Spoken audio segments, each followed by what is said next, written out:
Hello everybody, welcome back to my channel. I am Champ. Today we're going to be talking about WWE Payback, my reactions to it, my view of it, and the results. Spoiler alert, if you haven't watched it, click off this video if you don't want to know what the results are. Just so you know, on the right side of your screen you're going to see the winners of the matches.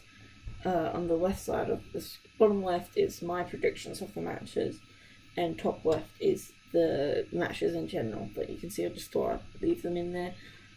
I am going to have a WWE Supercard video coming out either tonight or tomorrow. We'll see what happens. Recap. What do you call it? Like, seeing what has happened, because I've been off YouTube for such a long time. And also, just like the Team RTG that's going to be available tomorrow, which is already there. Sorry. But anyway, let's get into the payback. So we're going to start with the pre-show, which had Enzo Amore and Big Cass defeating Luke Gallows and Carl Anderson. My prediction was Enzo Amore and Big Cass. The club has really been getting very quiet lately, which I don't really want. Like, I think that Cesaro and Sheamus in the club, well, not swap, but I think the club should be beating Enzo Amore and Big Cass, and they should have a different place, because right now on the pre-show just isn't right for the club, like when they were in Japan main eventing, and now being on a pre-show on WWE. Like, I think they should have more, but one day maybe Big Cass could turn on Enzo Amore, because he's really not that bad of a worker. I wouldn't mind seeing that. And then Big Cass, singles run. But it was just another Enzo Amore and Big Cass in the club match. Wasn't that good, wasn't that bad. Just a little match. Yep, moving on, that's all I have to say. Then we had Finn Balor, in the Miz TV episode. Of course, Finn Balor beats up Miz, because that always happens. It just does, don't ask why. And then, so now moving on to the main show, we had Chris Jericho versus Kevin Owens for the United States Championship, and whoever won the match would go to SmackDown Live. Chris Jericho defeated Kevin Owens for the US Championship, which I didn't see coming, because I thought he was going to the Fozzy Tour. So, they could write off Chris Jericho by Kevin Owens beating up Chris Jericho, and, he really hurt his back, doing the power bomb on the apron thing. You know what I mean. But they put the title on Chris Jericho again. And now he's going on SmackDown Live. I think Kevin Owens will be going back to Raw, but he might be staying on SmackDown Live. I don't know. I can't remember how it's working. But it was actually a really good match. I don't know if it was any better than WrestleMania 1. I can't really remember how good the WrestleMania 1 was, because it's been like 3 or 4 weeks since I watched it. But it was really good. I would like to see them in an Extreme Rules match, personally, because I just want to see what they would do, like how creative they could get with it. But it was probably one of the better matches on the show.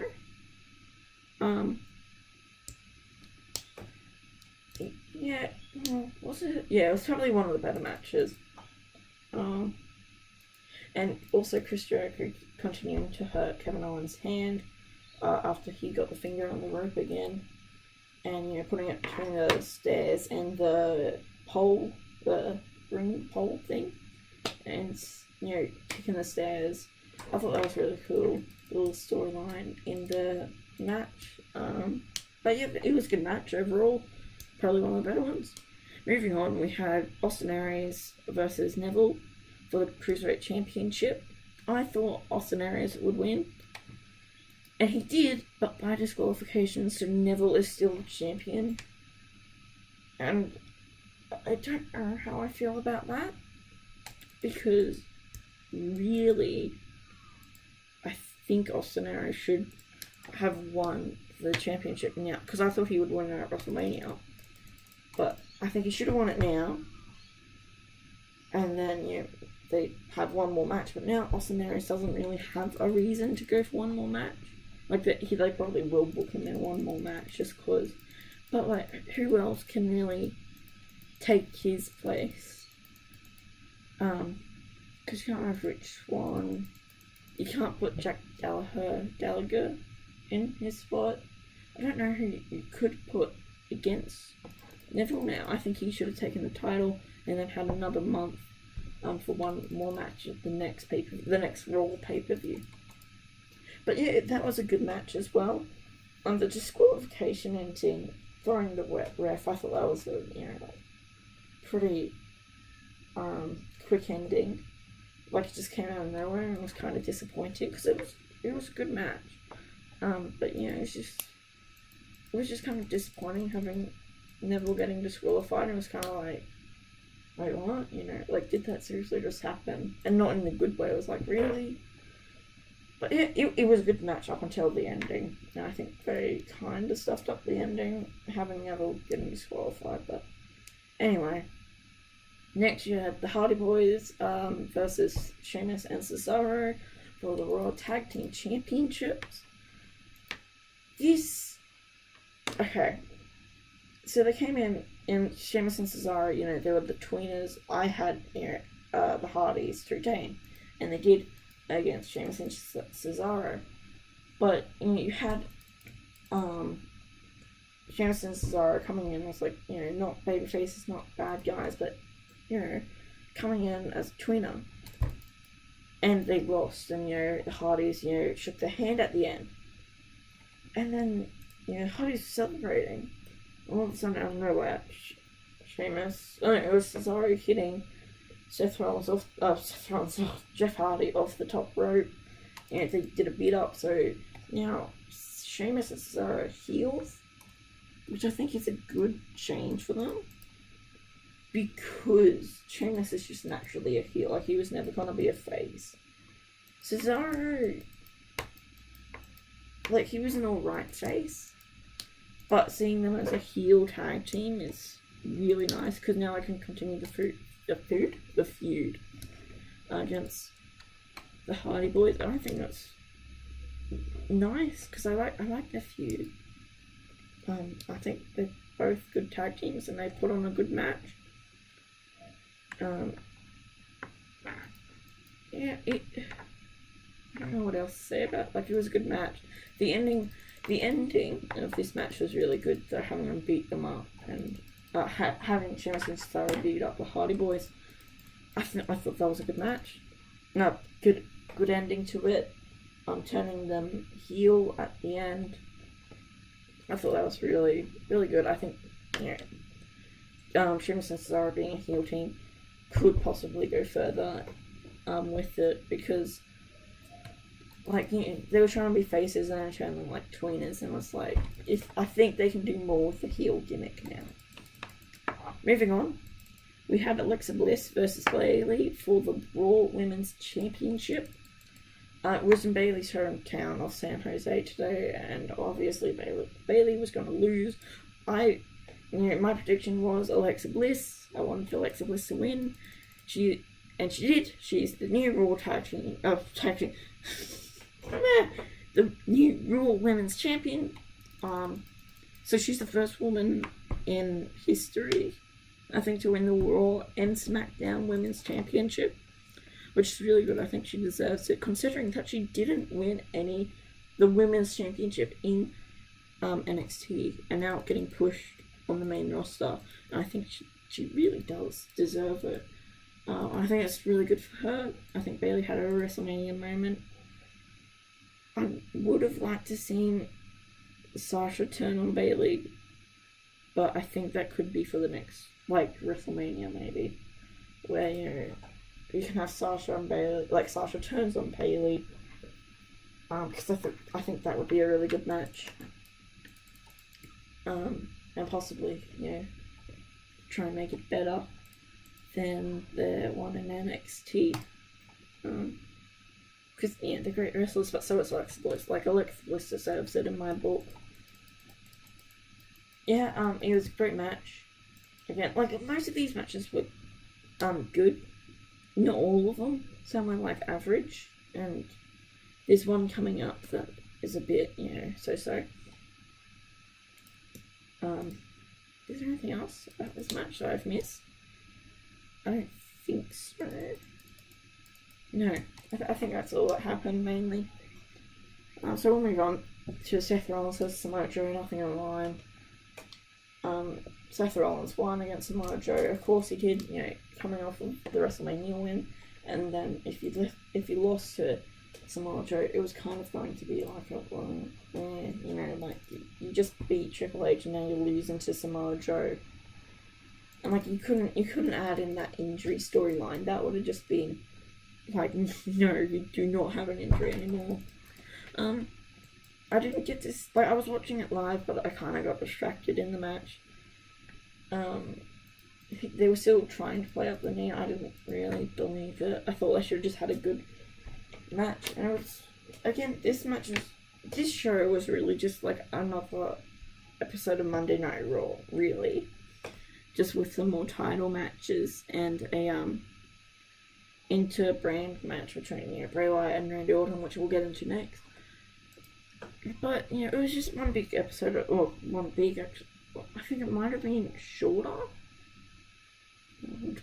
Oh no, it wasn't shorter, sorry, but it was fewer matches than what episode of Monday Night Raw would have, I think.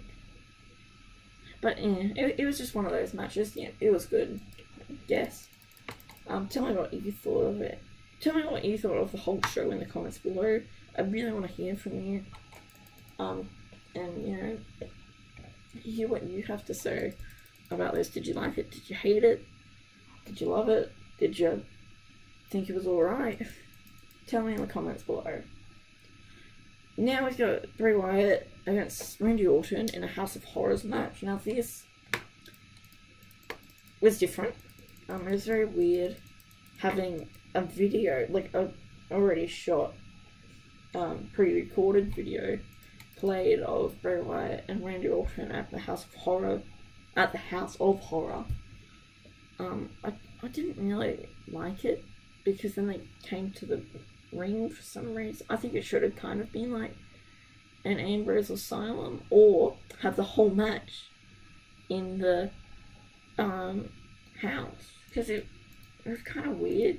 It was kind of like a movie because they had all the, I think the editing team and what do you call those people? The guys that do all the editing team, I guess, did a really good job, and it was kind of like a mini movie.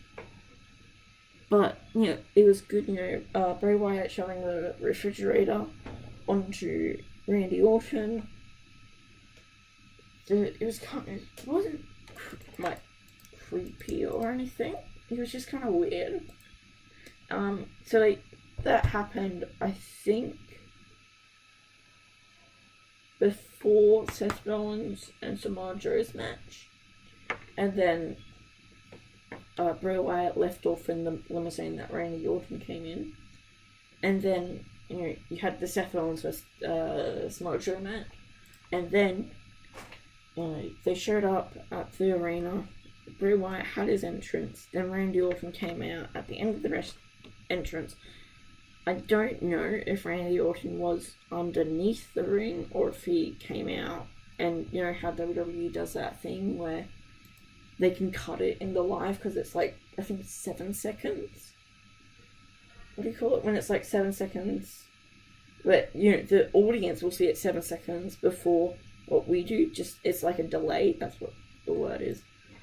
And then it was very quick then, because they just kind of hit their main moves. Randy Orton had chair. And then you had Jinder Mahal. Actually, no, the Bollywood Boys. I think they are. Yeah, the Bollywood Boys came out and they attacked Randy Orton. From the storyline that Randy Orton versus Jinder Mahal on SmackDown Live. And then I think that was smart, having them come out and beat up Randy Orton. At first, I thought Bray Wyatt, just beating Randy Orton clean would be a bad showing for, the champion. So that's why I picked Randy Orton. But, having the Bollywood boys come out and attack Randy Orton, and then Jinder Mahal coming out with the title and hitting Randy Orton in the back of the head with the title. It might have been the head, I don't know. I thought that was really smart. Good way for Bray Wyatt to beat Randy Orton, like, so it wasn't clean, but so, you know, it still makes Randy Orton, it doesn't diminish Randy Orton's title reign, and make him, you know, look weak. I think they did a good job at booking that, personally. But yeah, the first part of the match was kind of disappointing. I just didn't know what to expect, really. And then I heard the rumor earlier in the day that was what they were gonna do, and I was like, yeah, that could be good. But I think, you know, I watch WWE for the matches, you know, storyline, but it kind of turned into a movie for me at the beginning. And when I was watching it, somebody came in and I'm like, oh, is WWE making movies now? I was like, yeah, they do that now. And but it's actually, like, it was kind of like a mini movie. I mean, I think having it in two separate parts, it's kind of like what they did. I think it was Dean Ambrose versus Luke Harper at Extreme Rules, and they hopped into the car, and then you had a match, and then they came back. And I think Dean Ambrose beat Luke Harper. I can't remember when that was. It might have been last year's Extreme Rules. I can't remember, honestly. But it was kind of like that. But knowing that it was pre-recorded, it was just kind of weird. Like, I didn't really like it personally. But, you know, if you did, let me know in the comments below. Well, it's 17 minutes, jeez. Then, finally, we got Braun Strowman defeating Roman Reigns. Boring old match. Well, not boring, so same old match, you know. I thought Roman would win because Braun beat up Roman many weeks in a row. You know, 2 weeks ago, he completely destroyed him, which I thought was great. I'm not finished with you. It was wonderful. It was delightful. That's Matt Hardy would say. So, yeah, it was an alright match. It was pretty fast paced at the beginning. And I thought it wasn't surprising, but, well, it kind of was. You know, he could move, like, Braun could move and everything pretty fast, and, you know, keep up with Roman Reigns, who worked faster than what he usually does. And I thought that was a good change. And then, so you had that, Braun Strowman won. I didn't like near the ending of that match. They had Braun Strowman, he got Roman in his submission hold, you know, like the bear hug thing. He picked him up, running power slam, 1-2. Roman Reigns kicks out, but he doesn't really. He just kind of like raises his arm, but not his shoulder. And then Braun Strowman just picked him back up, slammed him back down. And then 1, 2, 3. I thought I should have just left it at the first running power slam. I don't really see the point in them having another running power slam. Personally, I just didn't see the point in it. Yeah, that's my opinion. And then, after the match, Braun Strowman had a beatdown. Beat down Roman Reigns even more. He had the steel stairs. Those people... Oh gosh, can you like deny? He got the steel stairs and he hit him in the stomach, and he started coughing up blood. And he's not injured at all. If anybody's saying, oh, you know, he's actually injured, because they were treating like, well, the commentator was like, oh, where's the EMTs? You know, Roman Reigns is seriously injured. They're not. Quick hint, if you guys don't know this yet, and most of you probably do, just telling you useless fact, most likely. But you can know if somebody's seriously injured if refs hold up an X with their arms. That's how you tell somebody's seriously injured. And they would have had EMTs out there if he was seriously injured. But that was good. And then after that, you had the Raw talk, and they continued with that storyline. They didn't go straight through Renee Young and Jerry the King Lawler. They just continued with the Roman Reigns story. Went out, there was an ambulance there, and inside it was like completely empty. It must have just been a van, and they've kind of like decorated it. And then Braun Strowman comes and he goes, "Oh, I'm not finished with you!" And he runs.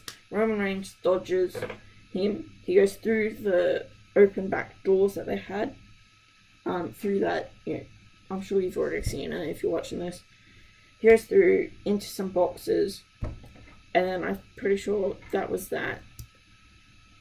You just cut back to like Roman Reigns coughing, and then... But I think Braun Strowman, I just want to see Braun Strowman beat up Roman Reigns some more. It's I'm not finished with you. Then you shove him through the door. I thought at first they were going to do the ambulance thing again, where he flips over the ambulance. But I would have really liked to see him like go through the door and instead, Roman Reigns stuff. But so that's it. It was alright. The whole show was alright. I think like it was just another match. It was just like a pay-per-view version of Monday Night Raw, which I think most of these pay-per-views are turning into now, besides your big ones. They're just turning into like title match versions of Monday Night Raw or SmackDown Live. But it was, overall it was pretty good. I would say that Kevin Owens vs Chris Jericho was probably the best match. And then followed by Roman Reigns and Braun Strowman, just because I like seeing Braun Strowman just slam and I'm not finished with you. That's the absolute best. But yeah, I thought it was good. So tell me what you guys think in the comments below. This has been a super long episode, 22 minutes. Jeez, that's going to take a little while to upload. But tell me what you guys thought of it in the comments below. I really want to hear from you. I'll be responding to all of your comments. Besides that, thank you guys for watching. Please don't forget to like and subscribe. And besides that, I will see you guys in the next episode. Bye.